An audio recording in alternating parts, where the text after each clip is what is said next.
Hello everyone, আশা করি সবাই ভালো আছেন। আমিও ভালো আছি। তো আবার আসলাম আপনাদের মাঝে আরেকটি ভিডিও নিয়ে। তো এই ভিডিওতে আমি কথা বলবো হলো একটি গাছ নিয়ে, ঔষধি গাছ নিয়ে, যে গাছটির নাম হলো তুলসী গাছ।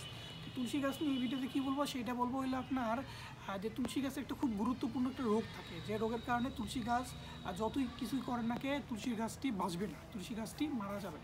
তো এই রোগটা সম্বন্ধে বলবো এবং আরও বলবো যে এই রোগটা সর্বপ্রথম কত সালে এবং কোন দেশে প্রথম শনাক্ত হয়েছিল।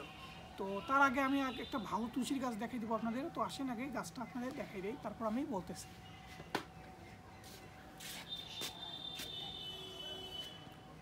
তো এই দেখেন, এই হচ্ছে সেই তুলসী গাছটি।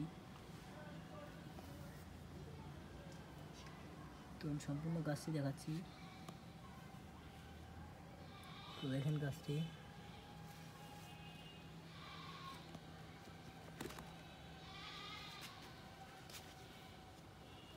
তো এর ডালে দেখেন কীরকম, যেগুলোকে বলে লোম। দেখেন, এই দেখেন, এই দেখেন ডালে দেখেন।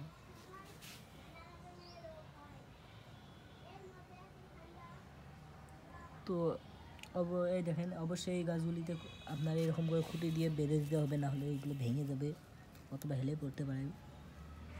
তো দেখেন, এই গাছগুলি এরকম মোটা হবে।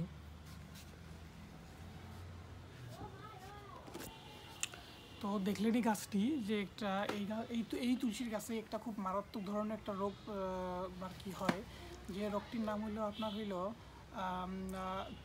পেরো পেরোনো স্পেরোয়া বেলা বাহিত ঘটিত ডাউনি মিল ভিউ।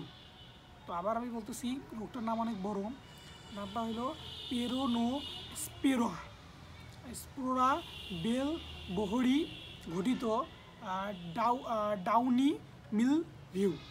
এইটা রোগ যেটা হলে তুলসীর গাছকে বাঁচানো একদম কঠিন অর্থ হয়ে পড়বে, যেটা হলে তুলসীর গাছ বাঁচানো একদম সম্ভব হবে না, তো তুলসী গাছ মারা যাবে। তো এই রোগটি সর্বপ্রথম আপনার ইতালিতে শনাক্ত করে এবং 2004 সালে ইতালিতে এটা সর্বপ্রথম শনাক্ত হয় এই রোগটি।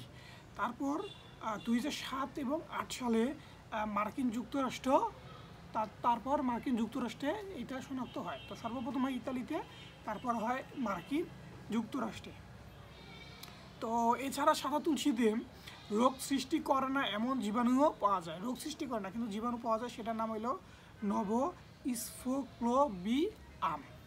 হ্যাঁ, নভোস্ফোক্লোবিয়াম। এইটা আপনার রোগ সৃষ্টি করবে না এই জীবাণুটা, কিন্তু এইটা আপনার তুলসীর গাছে পাওয়া যায়।